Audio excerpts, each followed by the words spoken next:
Assalamualaikum warahmatullahi wabarakatuh. Waalaikumsalam warahmatullahi wabarakatuh. Kembali lagi di podcast STIO Surakarta dalam mata kuliah Pengantar Ilmu Ekonomi. Masih bersama dosen kesayangan kita Mas Ilham Karin Rizkiawan.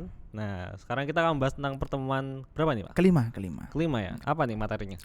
Tentang elastisitas permintaan. Kemarin permintaan, lalu penawaran, lalu ini yang elastisitas. Nah, kayak gitu ya. Kita langsung aja pembahasannya. Langsung konsep elastisitas. Nah, elastis itu adalah sensitif. Atau kelenturan atau kepekaan. Nah, elastisitas merupakan tingkat kepekaan atau perubahan kuantitas suatu barang yang disebabkan oleh adanya perubahan harga. Nah, sebenarnya perubahannya itu enggak cuma harga kayak pendapatan, lalu cita rasa masyarakat dan lain-lain.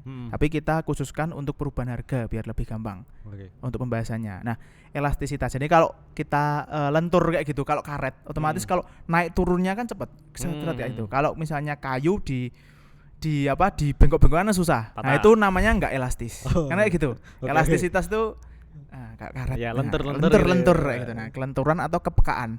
Mudah kepeka. Kamu sedikit lalu kamu sakit hati. Nah, itu peka. Itu elastisitas. Kamu terlalu elastis banget sih. Gitu. Nah, sensitif kayak gitu. Oke, berikutnya apa nih? Selanjutnya adalah konsep elastis. Jadi elastis dan inelastis. Nah, elastis itu adalah apabila perubahan harga yang kecil itu menimbulkan perubahan jumlah barang yang diminta atau ditawarkan semakin banyak. Jadi perubahan sedikit itu akan harga, misalnya perubahan harga sedikit, otomatis barang yang diminta atau ditawarkan tuh banyak. Maksudnya langsung banyak. Misalnya perubahan harga dari motor. Motor cuma harganya dari 15 juta ke 14.500.000. Nah, permintaannya itu dari yang cuma seminggu 200 menjadi 10.000 karena cuma 500.000 kenaikan permintaannya tuh tinggi. Nah, itu elastis. Oh, gitu. Nah, gitu. Kalau inelastis adalah apabila perubahan harga yang besar tapi perubahan jumlah barang yang diminta atau ditawarkan tuh sedikit. Jadi ketika perubahan harga nih, harganya setinggi apapun, lalu jumlah barang yang diminta tuh paling naik ya cuma naik sedikit, kayak gitu. Nah, itu namanya tidak terlalu elastis atau inelastis. Oh, berarti tergantung pasarnya ya, Pak ya? Nah, pasarnya nanti termasuk golongan apa? Inelastis atau elastis. Oh, gitu. Oke, kayak gitu. Nah, konsepnya ini kayak harga naik 10%, otomatis kuantitasnya naik menjadi 60%. Nah, itu elastis banget itu. Kan kayak gitu. Tinggi harga. Harusnya naiknya 10% ya? Nah, harusnya ya paling 10% atau 15% itu mungkin masih biasa.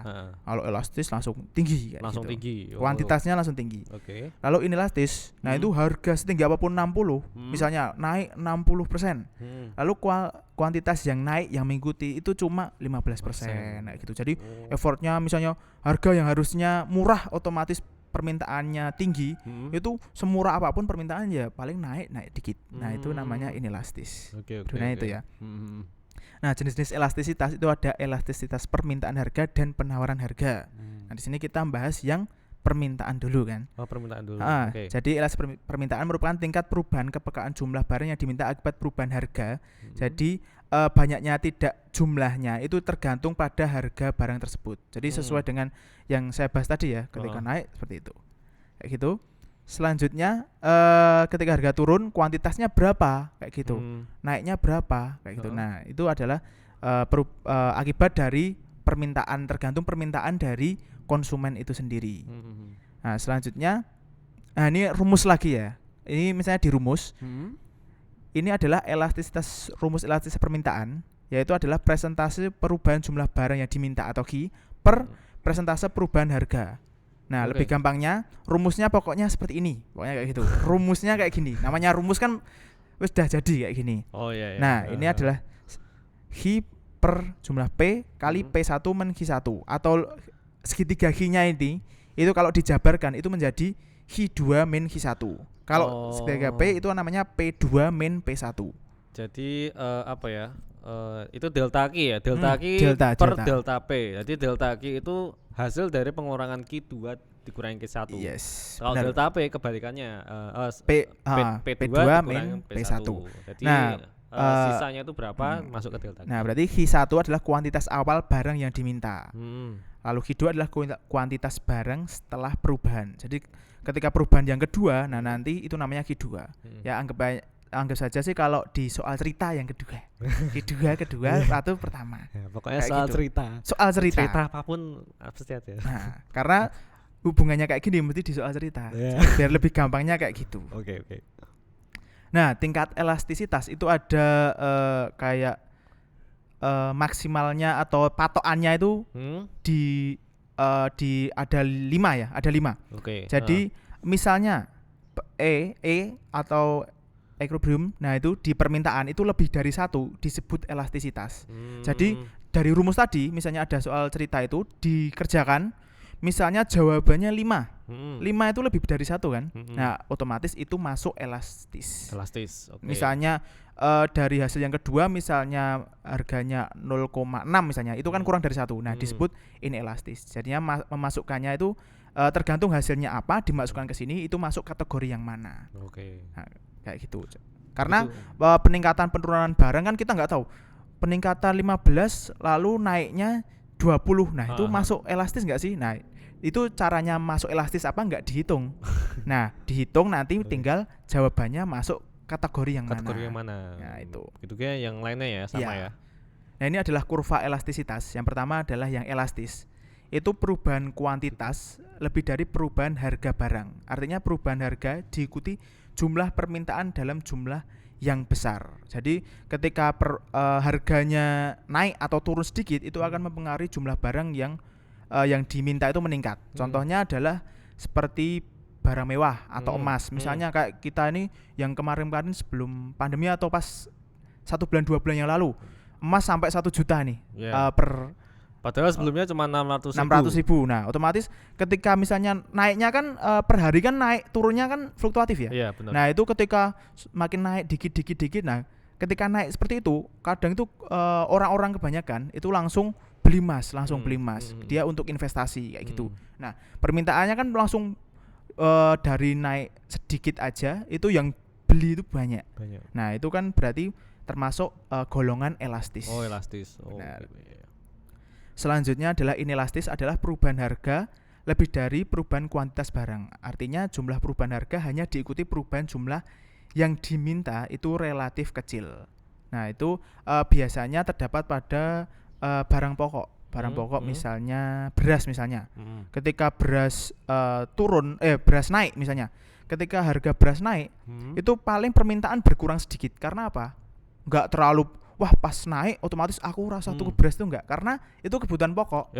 Otomatis kita akan mau nggak mau kita beli karena kita butuh makan sehari-hari. Karena kebutuhan pokok ya. Jadinya berkurangnya itu sedikit, tidak ngaruh turun naik tinggi otomatis kita nggak beli, itu enggak kan kayak gitu. Berbeda dengan kalau misalkan kopi gitu ya. Kalau kopi kan kopi bukan kebutuhan pokok ya dia. Naik gitu otomatis males lah beli kopi, mending saya minum teh kayak gitu. Kayak gitu. Murah. Nah, kayak gitu. Next. Selanjutnya adalah elastisitas uniter. Nah, uniter itu perubahan kuantitas permintaan sama dengan persentase perubahan harga. Jadinya perubahan harga diikuti oleh perubahan jumlah permintaan yang sama. Jadi seiring, paling enggak itu rata-rata ya. Jadi enggak kita melihat dari satu sisi, tapi kita melihat dari kebanyakan tuh orang tuh kalau membeli ini seperti ini kayak gitu. Karena kita nggak bisa menentukan barang ini adalah elastis apa enggak, kan tergantung di suatu tempat kan kayak gitu. Kebanyakan orang tuh seperti apa kayak gitu. Nah contohnya ini ketika harga naik atau harga turun, misalnya contohnya di kulkas. Misalnya harga kulkas turun, otomatis permintaan kulkas akan naik, tapi kan naiknya nggak terlalu signifikan karena kita paling serumah butuh kulkas 1, kan kayak gitu. Permintaan misalnya saya nih produsen kulkas kayak gitu, permintaan di kita otomatis kan naik karena harganya turun. Tapi kalau di rumah tangganya itu kan yang butuh kan cepat 1. Beda kalau misalnya kulkas memang kita punya kulkas sendiri, anaknya punya kulkas sendiri, koleksi kulkas. Nah kayak gitu otomatis mesti ketika turun yang beli banyak banget kayak gitu. Mungkin motor kan mungkin sendiri-sendiri tuh. Nah mungkin beda sama kulkas kayak gitu. Apa jam dinding kayak gitu. Di kamar sendiri kamar anak sendiri, di dapur sendiri kan kan enggak kan gitu. Paling cuma 2 atau 3 di dalam rumah kan kayak gitu. Jadi saling mengikutinya enggak terlalu naik apa turun tapi sejajar. Kalau naik ya paling yang diminta naik dikit gitu. Oke. Selanjutnya inelastis sempurna. Inelastis sempurna itu adalah perubahan harga yang terjadi tidak ada pengaruhnya terhadap jumlah permintaan. Jadi naik turunnya harga, permintaan itu tidak terlalu ngaruh. Contohnya adalah obat-obatan waktu kita sakit. Jadi waktu kita sakit kan otomatis kita butuhnya ya kita untuk menyembuhkan sakit kita. Otomatis kita nggak terlalu kayak ketika harga turun, wah ini harga obat apa selulit naik misalnya kayak gitu, otomatis kita nyetok obat selulit kan enggak. Jadinya kan kayak gitu. Jadinya ya kalau pas ini ya kita beli satu aja. Mau naik turun tetap dibeli ya karena kondisinya mungkin sakit ya kayak gitu. Pengennya kan sembuh ya. Walaupun ya enggak semua orang seperti itu. Jadinya kan kita ngukurnya kalau di hukum ekonomi otomatis kita ukur dari kebiasaan yang ada di kebiasaan orang manusia kayak gitu. Walaupun berbeda-beda. Mungkin kalau obat kita misalnya pusing, nah kita nyetok Paramek banyak kan ya mungkin ada juga kayak gitu. Pasti ada. Kayak gitu. Selanjutnya adalah elastis sempurna, yaitu perubahan permintaan tidak berpengaruh sama sekali terhadap perubahan harga. Artinya banyak perubahan harga tidak diakibatkan oleh naik turunnya jumlah permintaan. Oke. Jadi naik turunnya itu karena apa ya? Ya memang kebutuhannya cuma seperti itu. Jadi permintaan naik, otomatis kita permintaan lagi naik nih. Otomatis kita sebagai produsen menaikkan harga karena lagi rame ki mumpung. Nah itu enggak, karena ini biasanya di produk-produk yang tidak terlalu sekunder tapi enggak terlalu penting juga kayak gitu. Contohnya kayak staples. Karena kita staples tuh misalnya, staples banyak ya karena memang lagi di kantor itu butuh staples. Maksudnya enggak kita stok staples. Jadi kita harga naik turunnya enggak terlalu ngaruh gitu loh. Kalau misalnya staples naik 500 ya kita butuh staples, ya udah kita beli, enggak terlalu ngaruh sama permintaan kita karena harga itu berubah. Kayak kenapa gitu. contohnya staples? Nah, contohnya ya kayak gitu. Misalnya kayak paperclip, di clip kan ya cuma sekedar karena kita butuh ikat rambut kan kayak gitu. Jadinya cuma kebutuhan yang sekunder tapi tidak terlalu enggak terlalu penting banget karena ya butuhnya di waktu-waktu tertentu kayak gitu. Oke. Itu saja yang di elastisitas permintaan. Ini pembahasan tentang tadi apa? Elastisitas ya? Elastisitas permintaan. Jadi ada elastisitas yang dipengaruhi oleh harga ya. Ada permintaan dan penawaran. Jadi naik turun kayak gitu, ada elastis dan inelastis kayak gitu. Oke, semoga teman-teman bisa memahami ya kuliah kita hari ini. Bagi teman-teman yang masih belum paham nanti bisa tanya di kuliah online-nya Pak Ilham. Ya, siap. Langsung tanya aja di kuliah online-nya. Sekian pembahasan kita hari ini. Sampai jumpa ketemu di pertemuan berikutnya. Ya. Wassalamualaikum warahmatullahi wabarakatuh.